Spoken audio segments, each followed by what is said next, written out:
That is enough of that. Welcome back, episode 6 of the Serve Up. It's 19th of December 2017. We have had an eventful week. You'll remember last week was the one we had to record twice. Technical hitch meant we lost our first take, but we persevered. Came through with a gem. We took you through Correction Corner, Who's Hot, Streaking Down the Quad, and Al's Mailbag. But this week we've got a heck of a load of stuff coming up for you. It's our last one before Christmas.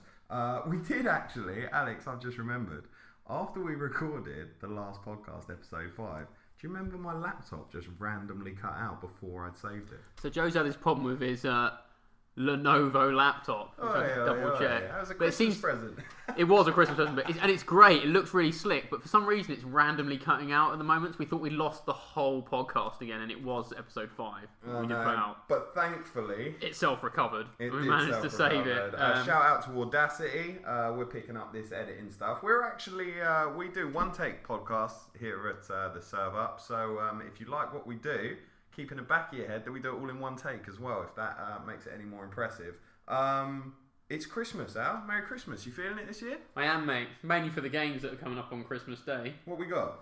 So, we've got 3 games Christmas Day. We've got Philly at New York at 5 p.m. GMT. So that's a matinee game in America. It's weird for them. A 12 o'clock tip-off. And good for people obviously in the UK as well, if you do want to watch a game, if you can get away from the family or the food or whatever for a couple of hours. And then we've got the big game, Cleveland at Golden State at 8 p.m. GMT, which is going to be quite special this year, I think. We're hoping Curry's going to be back, but we're not sure. Obviously Cleveland have been quite hot. And then we've got Washington at Boston. I'm really up for that. Same as well. For some reason, Washington anyone's always a good game. And they quite hate each other as well. Is John Wall back? He's back. We might see some black suits, maybe. We might see some, like, the funeral game, they called it, or something, when they all turned up in black suits. That and was they weird. Hate each other, these two. And they had a really good playoff series last season as well. So, all right. 3 really good games for Christmas. Bring on Christmas Day. We're going to do Correction Corner. Everyone loves this. Dwayne Dedman was the first thing I picked up on. You said he'd spent lots of years at college and he was a Spurs rookie. So I've had a check on that. He did a year at Antelope Valley College and then he did 2 years at USC. He actually went undrafted. Started at Golden State and the Santa Cruz Warriors. Is that their D League team? It is their D League team. team. G League. G League. It was the Gatorade now. Gatorade League. They're actually interested in sponsoring us, actually. More on that later. 2014, he played for Philly, then Orlando Magic, then he went to the Spurs. This guy's bounced around a little bit. He did 2 years. It's a classic Spurs pickup where he hasn't really played many games for most people. He's played like the odd game here or there, and they've just plucked him out of obscurity and turned him into a starter. 28, 3 years at college, played for 6 teams. Who knew? Did he go abroad? Did he go abroad at any time? They normally go abroad if he's a Spurs player. I don't think Antelope Valley College is necessarily in the States. Erie Bayhawks? I'm not sure who they are, but a G League team. Plucked from obscurity. How up are you on G League? Very, very not up on the G League, to be honest. You love college ball? I do. And those college teams aren't particularly like what you call top caliber college teams. Antelope Valley. What, USC? USC are quite good. University of California. Nice. Southern California? Yeah, USC Trojans men's basketball. University of Southern California. Good knowledge. Alright, we've clarified Dwayne Dedman. Right, now, I always say we've had people writing in, our mailbag's mental and our Twitter's blowing up. Fact is, not many people talk to us at the moment, it's fair to say. But we finally got a comment on our SoundCloud, which is where you can find all our podcasts, by the way. We're also on YouTube. Remember to follow us. We're at Twitter, the Serve Up, Facebook. But back to our SoundCloud. We got a comment from Wilbo Baggins, who I have a sneaking suspicion is a guy we went to uni with. Now, his comment was, another good podcast. Shout out, Wilbo. But Alex Len is Ukrainian, not American. That's my bad. Right, who are these Bogdanoviches? Because I'm still not clear. Okay, so the whole Bogdanovich gate, as I'm going to call it from now on. There's Bogdan Bogdanovic, who I confuse with Bojan Bogdanovic. Right, who's who? So Bogdan is a Sacramento player, and it's his first season in the NBA, and he's come across from Europe. What position does he play? He's a small forward, and he's Serbian. That's good to know. Serbian small forward, plays for the Kings. And then there's Bojan Bogdanovic, who plays for the Nets, but he also played for Washington briefly. It's wrong, sorry. He plays for Indiana. He's played for Washington and Brooklyn previously. Okay. And what position does he play? He's also a small forward, which is quite confusing. No wonder we're getting him. But he's Bosnian. Right. But unfortunately, I couldn't tell the difference between a Serbian-looking dude and a Bosnian-looking dude. But the comment says he's Ukrainian. Why That's would- Alex Len. Oh, right, okay. That's to add further confusion Which to the was mix. name that player which we lost during technical Hitchgate. It wasn't was, And we yeah. just had Lots to of recap. gates going on this week. And it was Bogdanovic who plays for the net. So thank you for that. We love. So there are two Bogdanovic's in the league, and it is very confusing because they play the same position. And if you look them up side by side on Basketball Reference or ESPN, they look identical as well. They look like a couple of Eastern European bouncers, basically. But we You love wouldn't this, wanna meet don't in we? a Keep dark the comments We coming. do, please. We love it. We All like right. our mistakes, really. There was another section in which we spoke about a plus minus. You had some outlandish claim that there was a ridiculously high plus minus when Cleveland has on the floor, I think you said LeBron, Love, and Korver. And it was like record breaking. So I still don't know what's what in that. Can you clarify? So correction there, it was LeBron, Wade, and Korver, Right, okay. and they had a plus minus of 18.1. What that means is they outscored team when those three were on the floor with any other players. They outscored teams by 18.1 points over 100 possessions during that 13-game win streak, which is exceedingly high.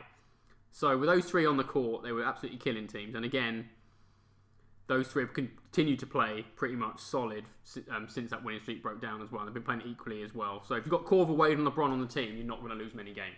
All right, that's a nice segue into a section I thought we'd do where we're going to check in probably on a. How far are we in now?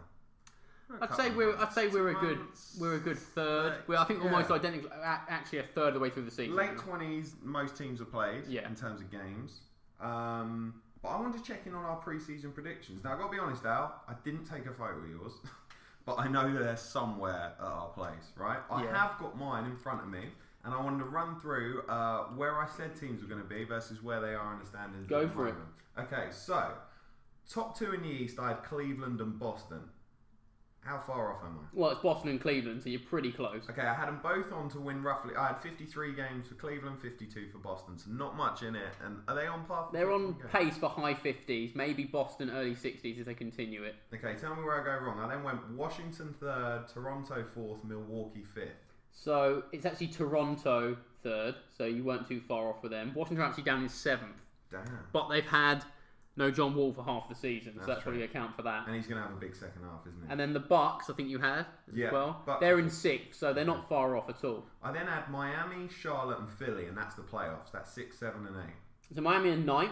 They're not too bad. They're 15 and 15. It's not too far off. And then you had Philly, who are 14 and 15 in 10th. So not too far off again. But then you had Charlotte, who are having a horrifically bad season, who are 11 and 19 in 12th. They've had some setbacks, though. They have. They just don't look like a good team Jeremy this season. Lin? He's in Brooklyn now, but Batum? yeah, Batum's been poor. Kemba Walker's been carrying. Dwight Howard's been quite good. But the rest of the roster, of the team. the rest of the roster's not particularly good. Okay, and it feels like Miami have had a tough schedule. I'm going to check that actually in correction corner. But doesn't it feel like Miami have played some tough games this year? Miami are lacking a superstar, which is the problem. For an East team, it feels like they played some tough games. Unfortunately, they paid Dion Waiters a lot of money, and he hasn't really done much, which can be expected, to be honest. But I think they have had some tough games. I think you're right. They've lost lots of close ones as well. I think that's one to check. Okay, 9th, 10th, 11th, 12th. I'm not even going to bother all 13, to be honest. These middling teams, Detroit, Indiana, Orlando, yada, yada. But 14th and 15th, I had Chicago. Are they on pace for a 17-win season? And I had Atlanta last. So Chicago were on pace for a 17-win season, but they've won 5 straight. Nikola Mirotic. Yeah, come back. Who I picked up in my fantasy team. More on that later.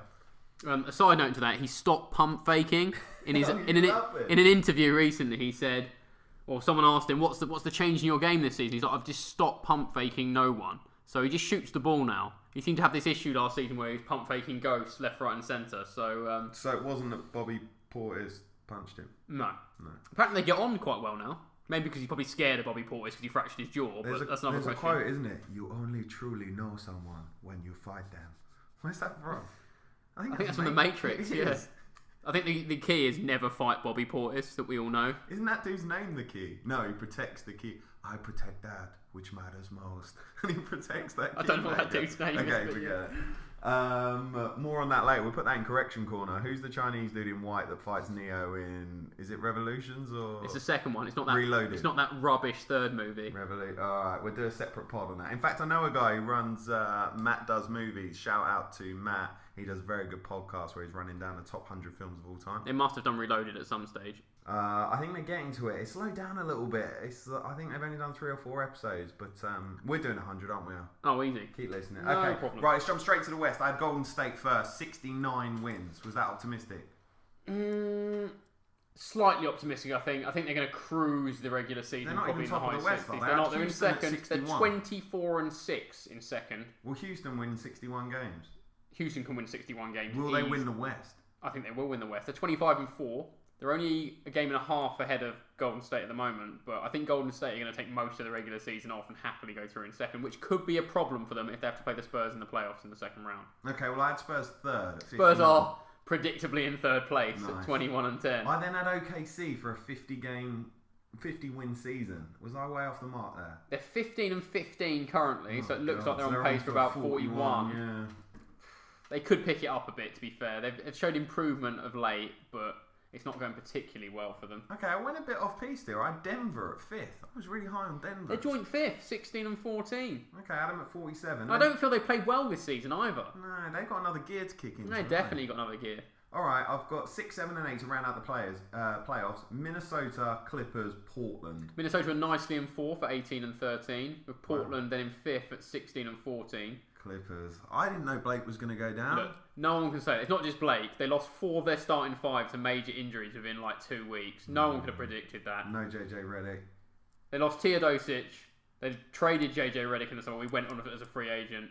They lost Pat Beverly to the season. They lost Gallinari to the season. They lost Blake for a couple of months. DJ's not that interested. It's been a tough ride for them, but they can come back. They're 10-18. They can come back. I wasn't going to do these middling teams, but I will mention Utah are at 9th, just missing out on the playoffs. They're 14-17, and looks like they're going to be a 9th or 10th spot at this stage. But they are a gutsy team with no superstar. I'm going to go 14 and 15. I had Sacramento on for a 30-game win, and Phoenix dead last at 31. 32 and 31, sorry. Phoenix are up in 12th, 11-21, but there's not much between them and Sacramento. Memphis down in 14th at 9-21, but that's major injuries, really. That's true. I love Memphis as well. That's a shame. And then they're starting Vince Carter, aren't they? They are. We watched the game the other night, didn't we? Yeah, he had 25 minutes. I think he had 4 points. Yeah, Didn't it was attempt dire. a free throw. We need to check that. When did Vince Carter last attempt a free throw? Not I feel like recently. he's just too slow to go in the paint, and It's dire times for Vince, if you're unfortunately. slow, they're just going to get the strip. I think Vince he's done the classic. I've stayed around for one more season than he should have done, really. And then Dallas. Leave him alone. Dallas, bottom of the West. And Dirk, leave him At 8. alone. The corpse of Dirk is wandering around somewhere at 8-23. It's not great. Okay, alright. But close. I think your predictions actually might pan out, a lot of them. So We're going to check back in we'll on keep them. checking it, I think, as the season goes along. You're not far off on a lot of teams. Thank you very much. We've got to check yours. I've got a next section, and it's called Who, What, Where. And I'm going to drop. I've got a drop out. You ready? Go. That's the section. And in this section, I'm going to go over some random NBA facts that you might not believe. Might even make you say who, what, where, Alex. Go for it. That's extremely unlikely, but... No, I can't say I'd ever rap that. Although the tune itself is actually quite catchy. Okay, Dirk Nowitzki, my old mate Dirk, the guy who every time he hit a dagger 3, do you remember the colour commentator for Dallas in the early noughties would go, Dirka, Dirka, Dirka. No one Love remembers that, but Love they that. don't do it anymore, do they? But No. he'd hit a dagger and they go, Dirka, Dirka, Dirka. He's only second to the Spurs commentator that had that shh at the end of his name, but I can't remember the guy's Oh name. yeah, shockering shockertash. That guy was the Greg best. Popovich. I also, there's a couple other commentators that I really, really like. The Clippers guy that goes, And then bingo! Yeah, Bingo! And there's some Miami commentator who's like 900 years old as well. He does the same. He does kaboom, Kaboom! kaboom. Yeah. Every 3 is kaboom. And I love the announcer inside the Miami stadium as well. When every time Dwayne Wade, and how many years did he play there? That was a lot, and he scored a lot of points. He played 15 every seasons, single bucket, something like that. the guy would, yeah, that's right, and he would just stretch out and go Dwayne Wade every single time. Someone's got to have done an edit on that. We'll find it or something on that. Right. First, who, what, where? Dirk Nowitzki has never averaged a double-double. That's right. The same man who is an NBA champion, 2011, NBA Finals MVP, 2011, and he got a regular season MVP in 2007. Countless All-Star appearances, countless All-NBA first teams, second teams, third teams, three-point shootout, teammate of the year, FIBA World Cup MVP, and Eurobasket He's MVP. never averaged 10 rebounds. Never, ever averaged 10 rebounds. Oh my god. That's quite surprising, isn't it? Well, it is and it isn't. He's a big man, but he does stray from the basket quite a lot. And he's played with a lot of good centres. He played with Tyson Chandler for a bit. Played with some other like stretchy big men that probably ate up the boards. But yeah, very surprising. I'm very surprised. I thought Dirk was a better rebounder than that. How many other MVPs do you think haven't averaged a double-double? Well, Derrick Rose never would have. It makes you think because LeBron never averaged a double-double, as far as I'm aware. That's actually true. Yeah. LeBron is a 28, 8 and 8 man. You know, he really is. There's nothing wrong with that. No, I don't think Kevin Durant. Maybe Kevin Durant did in 13-14. He probably did. Well, he got 10 boards. Maybe. No one gets double-doubles. No, and Steph Curry probably didn't either. Okay, but he was only a one-time MVP. He was, and he's 7 foot. How's he not pulling down 10 boards? He should be eating. We need to check that one. I'm pretty sure it was pretty close that season. And Steph Curry, I don't think averaged 10 assists. He might have done in the first season when he was MVP. Obviously, Russell did last season with the triple-double. Yeah. As we know. Yeah. But you have to go back. With aplomb. Yeah, beautifully. But you have to go back probably all the way to Steve Nash in 05-06. He definitely averaged a double. I think he had like 12 or 13 assists that season. Remember he was part of the 90-50-50 club. He was. For anyone that doesn't know that, it's actually the 40-50-90 club. Oh, yeah, that's right. So it's 40% from 3, 50% from 2, and 90% from the line.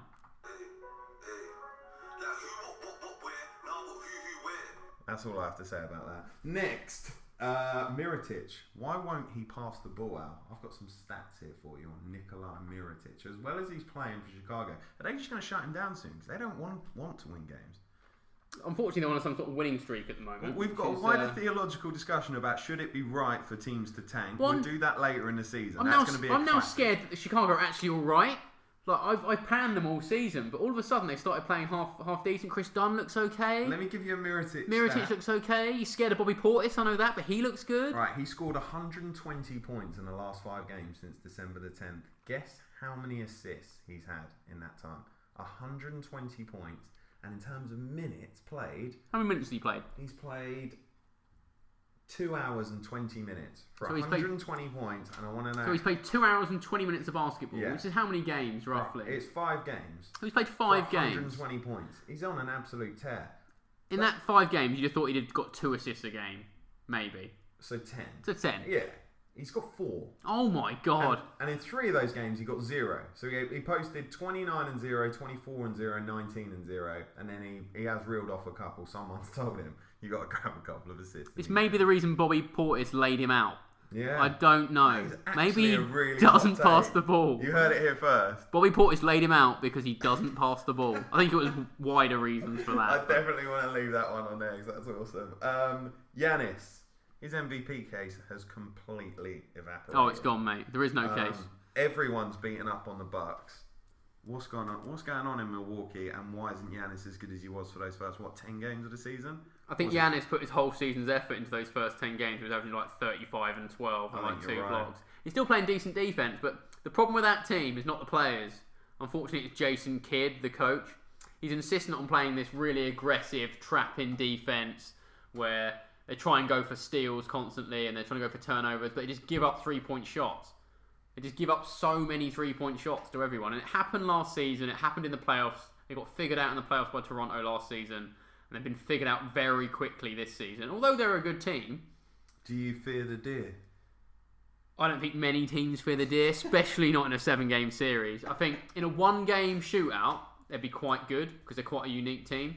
But I think you can figure them out quite quickly after 2 or 3 games how to beat them, and that was proven last season. I think it'll be proven again this season. Agreed. Did you like who, what, where the inaugural? I did actually. It's a couple of nice stats. That Dirk stat was particularly impressive. All right, be on the lookout because I need some ammo for next week. Okay, we're going to everyone's favourite segment, Name That Player. Pew, pew, pew. Alex is up. Oh, Remember, God. Alex currently holds an unbeaten record.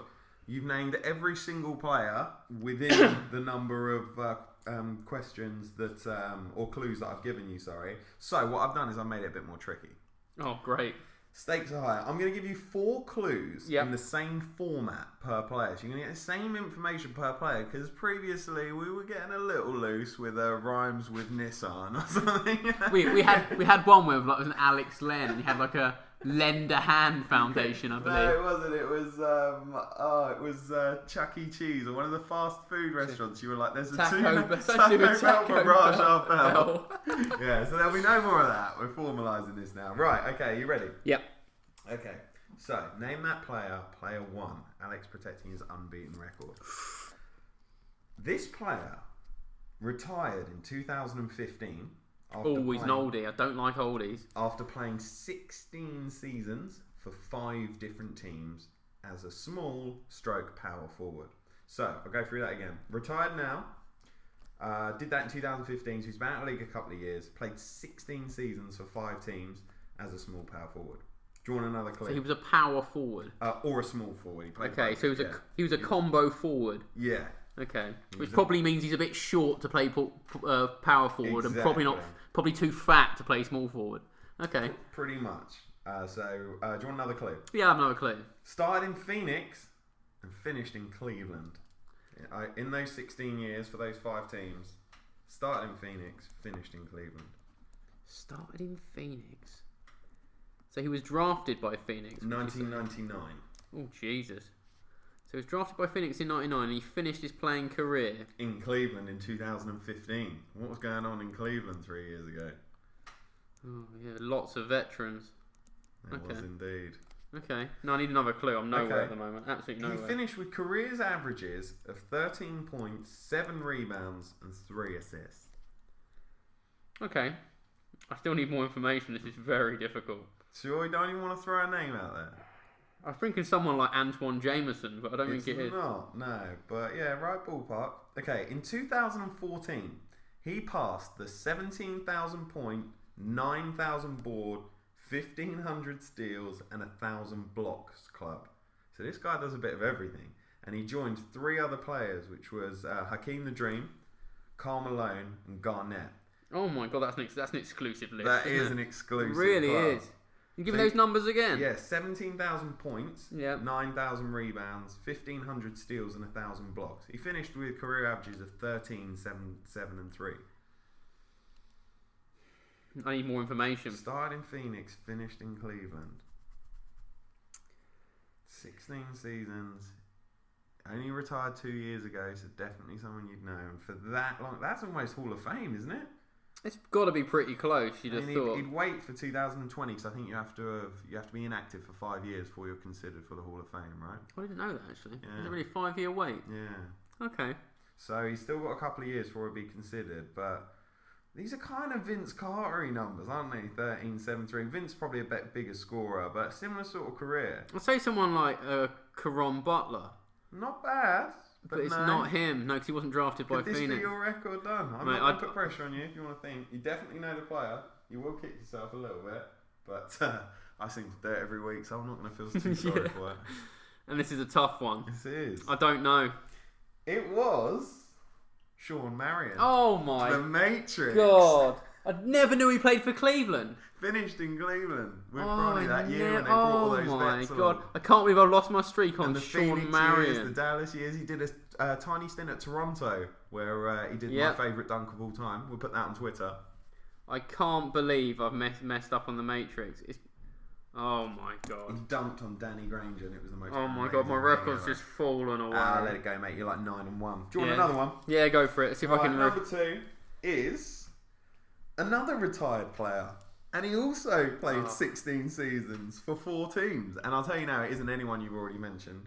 He's a swingman. So shooting guard, small forward. Okay. Drafted by Phoenix again. Phoenix were killing it. But he finished his career in 2010 with the Celtics. That was his final season. So think, 4 or 5 years older than the Matrix. He finished with career averages of 16, 4 and 3. So he was a bigger scorer, less of a rebounder, which you'd expect from a shooting guard, and 3 assists. He was an NBA champ in 2007. Who won the championship in 2007? That's a very good question. Seems like a Spurs sort of like season. He came in 94, so it took him 13 years to win a championship in 07. We were at uni. It came up, the 2007 finals were aired at the exact same time as the finale of The Sopranos, and it was the least watched finals of all time, I think. Wasn't the Miami-Dallas finals, was it? No. 2007. So what was before that? Okay, he was an all-star in 2000 and 2003, and he's USA Basketball's Male Athlete of the Year in his final year of college, 1993. So, I'll run through it again. Retired, 16 seasons for 4 teams, swingman. Drafted by Phoenix, but finished with the Celtics in 2010 in his final season. So he only played for 4 teams. 16, 4 and 3, and an NBA champ in 2007. I have no idea. It's a tough one. It was Michael Finley of the Spurs. It's because we didn't mention the Spurs. I almost tripped over it. You went yeah. 2007, you're like, how's the Spurs? These are really so tough. They are, aren't These they? are really but players tough. you do know. So I'm not out of. Yeah, out you're of not. your, But these are tough. Okay, right. My most accurate knowledge is the last 5 or 6 years. So this I had is to really make it hard tough. for you. All right, you ready for this one? Yeah, that was really hard. I should have got Marion. Okay. He's a current Buck, and he was the 20th pick in the 2013 draft out of New Mexico. He did 3 years in college. 3 years at New Mexico. Played alongside Kawhi Leonard, actually, at that time. He's a 6'7" shooting guard. Remember, he's a Buck now, 20th pick. I believe he wears the number 20, actually. I know you never look at Could it be numbers. Tony Snell? It is Tony Snell. I had to redeem myself. In this, his 5th year, he's never averaged more than 9 points a game. And can you guess, in July this year, July 2017, he signed a new 4-year contract with the Bucks. How much was that contract for? Tony 4 Snell years. for 4 years. I think it was like 44 million. It was 44. Oh my god! That was quality, mate. Yeah. And his career. Because it was 11. Because I've heard it was 11 million a year, which actually sounds a lot, but in today's market, with how much people get paid, it's not that big cash. No. Really not. Shows how much they get paid. I now. really like Snell, but then I think anyone in a Bulls uniform, the red one, does look like Jordan. If you're a black dude who's 6'7", You and do. like the angles they do it from, Yeah. I'm like, oh my god, he moves like Jordan. You're like, no, that's Tony Snell. He's He not is one of that those good. players that moves. Do you remember Ike Diogu that played for the Pacers and he played for a few other people a few Yeah, I years back? remember, He right. also moved like Jordan, but wasn't very good. That's But true, Tony Snell actually. actually looks like Jordan. Ike Diogu's now an assistant coach somewhere. Is he he? popped up recently. It might be Golden State. I'm going to put that on correction. For you. Okay, so I went 1 and 2. I'll take that because that Michael Finley one was outrageously tough. But I should have We got always Marion. liked Finley as well. Yeah, but that was good. I like that. That was Nice tough. one. Good. That was right. tough. Our final segment. I just want to catch up on a few things. Number 1 being Kobe Bryant. We're probably never going to talk Kobe again unless he pops up on Name That Player, or we're talking about someone who joins in an elite Or he club. says something inflammatory. Or he says Yeah. something inflammatory, which he hasn't done much of in the No. last 6 months. He stays away from the media quite a lot, which I think he did quite a lot in his playing career anyway. He didn't Look. really get involved. Kobe splits opinion. The Mamba, Vino. Did he need Shaq? Could he do it on his own? Was he a bit of an asshole? What is your opinion, Alex, on Kobe Bryant? So, I spent a lot of years hating Kobe, okay? And I'll caveat a lot of this with the fact that I just didn't really like the Lakers, but he really was like a player of a generation, like an outstanding sort of swingman, small forward / could play any position really. He could play a bit of power forward, a bit of shooting guard. Top 3 shooting guards of all time? Oh yeah, yeah. He's probably number Behind Jordan. 2. Yeah. When it's all said and done, if you think Durant's a shooting guard, maybe it'll be close. I do actually think Durant's a shooting guard. Yeah, I do as well. I reckon I can make a case for that. Yeah, and I think Durant may get close to Kobe, but not in terms of rings. I don't think when that's Golden State keep winning, but in terms of talent. What was Kobe doing when we first started watching 05? Didn't he have Smush Parker and Luke Walton, and who was the guy he that had Luke Jordan- Walton on his team. who was the guy Jordan drafted for the Bobcats in their expansion year? and it was a total bust. He was a number one. Kwame Brown at centre, He couldn't catch the ball. And yeah, Kobe he was awful, really, and Kobe hated him. Yeah, and then he didn't like Bynum when he first got there. No. Either. But anyway, sorry, But I'm railroading you. I've got sort of rose tinted glasses. Now he's retired. You look back a bit and you think, well, actually, he'd never played with anyone except Shaq, I'd say, and probably Lamar Odom and Gasol, that was actually any good. I mean, Shaq was a beast, wasn't he? Shaq was like amazing. But Kobe was an outstanding player and thoroughly deserves his numbers. 2 numbers to be retired. Is that right? They're retiring 2 jerseys. 8 and 24. Thoroughly deserves it. And I think the Lakers will. We'll talk about Kobe for like 20 years to come. Did you like that final deal? That 2 years, $50 million they gave him. I did for the legacy bit, but not really in terms of... It was classy, wasn't it? It was classy. A dude had given them 18 years, his entire career. It was classy, but it cost them 2 years in terms of current play, in terms of development of their players. He sold a lot of jerseys, though. Oh, a hell of a lot of jerseys. He probably earned that $50 million back in a week. It was easy enough. You know I'm a massive Kobe fan. I loved Kobe from when he dropped that 81. That 81 was January 2006. I've been into the NBA for like 4 months. That was an amazing game. I was on dial-up, I think. Was that against Toronto? It was a against really Toronto. shit Toronto I think he had team. 1 assist as well. Shout out to Mirotic. And the numbers were just unreal. And for that, for me, was just, I've looked at that box score probably like 10 times in those, 11 years since that happened. And every time I'm just like, how did he do that? I don't think anyone will beat that. I don't think anyone will beat that. Maybe Klay Thompson. He's the only person that could, maybe in the league. The reason why I don't think anyone will beat it, because the league's so pass friendly now compared to what it is then. I mean, teams count how many assists they get in a game, for God's sake. They never used to do that. There was no really incentive for doing extra passes. So pass friendly now that I don't think anyone... Fouls aren't called as much. A lot of those were free throws. Wasn't he at the line 25 times? I think so. We'll check that for next week. How many free throws did Kobe shoot in that 81? I think he was 23 or 25 or something like that. Yeah. It was like Dwayne Wade in the NBA finals against the Mavs, as I talked about earlier. Oh my god. Yeah. That really stands out for me. I just I love all the famous stuff. That when he didn't flinch when Barnes tries to flinch him out on the sideline. I love when he was caught at a theme park and they asked him about Bynum and on probably when he was a killer. Flip phones, he was like Bynum, ship his ass out. He was a killer, Kobe. He knew how to score the ball. He's sort of he's almost like the last generation almost now. When you look back, there aren't many sort of ISO players left. Look at Carmelo, who's maybe the last one now who's pure ISO. And he went off for 4 points. That was 4 career low, I think, last night. He's on his way out as well. Yeah. Shouts to Russell Westbrook dismantling just other NBA players' careers one at a time. Go on, Russ, keep going. Yeah, just keep stealing. You can chase Paul George out of town yet. Unbelievable. But yeah, I absolutely love Kobe. I just think he's an absolute class act, and the way he's conducted himself. I personally think Lakers couldn't have done anything other than give him that $25 million a year for the. No, it was a tough one. It was a tough one. They had to do it, or risk, just being a classless. I hear Derek Jeter gets a lot of crap at the moment in baseball. He made a few moves that were just unforgivable, and they say no one can say that about Kobe. Yes, I mean he did drag out that leaving ceremony. I mean it was. This is Kobe's 4th to last game in Boston. It's like, Jesus, just tell us when it is the last game. The best bit was players that had never met him before or even spoken to him coming up and saying, "You're my hero." It was hilarious. Every team that played him. Yeah. But he did, he tried to play in the last season. He was clearly over the hill, but at least he had the effort of trying to play a full season, and he tried as hard as he could. He scored 60 in his final game. He did on 50 shots. How anyone was allowed to take 50 shots? Only Kobe could be allowed to take 50 shots in a game. It was unbelievable. Well, the gods all aligned, I think, for Kobe there, because Utah had just gone out and they had nothing to play from for. Contention of the playoffs. They had nothing to play for because the Clippers had just nicked into the playoffs, I believe. Yeah, or Denver, or someone like that. Someone had so Utah had nothing to play for, and Kobe was given license. I think they all agreed before the game that Kobe's going to shoot 50 shots and to see what happens. Well, farewell, Kobe. We loved you.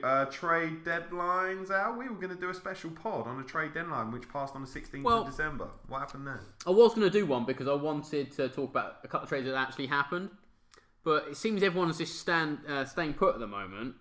So we'll probably push that back to the actual trade deadline, which is in February, and we'll do an actual trade deadline podcast about actually what took place, rather than me just sauntering around the trade machine trying to get everyone on the banana boat trade on the same team. I have worked out a trade, had to get Chris Paul, Dwayne Wade, LeBron James and Carmelo Anthony on the same team. It's like a 4-way 16-player move that you can do, and it does still work, but it would never take place. But that sort of stuff we can talk about in Feb. All right, our fantasy league. What have you got to say? I'm first. You are first. I probably shouldn't say anything else. You're killing it. I've had a slight resurgence, mainly because Drew Holiday thinks he's Steph Curry at the moment. What's going on with him? I don't know. I think he's cooling down. I've got a tougher matchup this week against Moons.